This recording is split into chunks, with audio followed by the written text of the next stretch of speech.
what can artists, business leaders, civic leaders, leaders across sectors learn from this idea of listening for the gaps? Please and thank you. Well, Nouman, I think it's actually, it's the opposite of looking for the notes. One more time, it's the opposite of looking for the notes. I love that. Please elaborate. Well, he actually said that I was looking for somebody from the design world, but he was looking to be in music. Actually, those would be the notes. The gap is that I was not looking for anybody from design, and he was not looking for anybody for any place to join in music. It was actually this sort of space we made for ourselves to kind of be open to what might be if we just, kind of did something together, precisely because we just hit it off as individuals. And we never set out to do anything together, for that matter. We never had an agenda in meeting. We never had an agenda in becoming friends. Actually, the only agenda was, you're cool.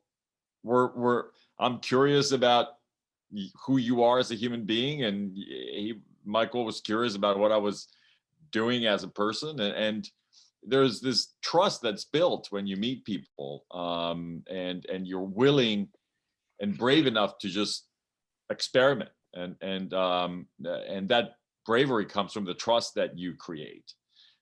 So in terms of business, I think we talk about it in the book, and this is an analog that we bring from the music world.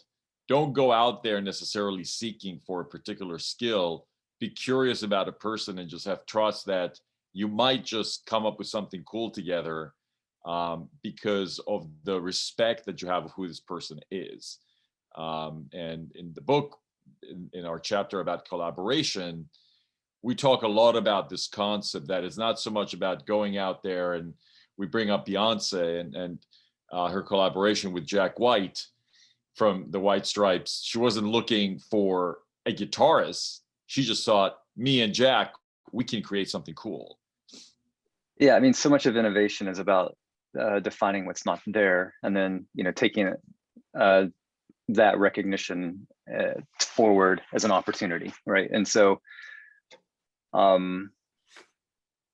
in the book we talk about how Jimmy Iovine and Dr. Dre did that with beats, and I can elaborate more in a minute, but the idea is basically recognizing that something's missing.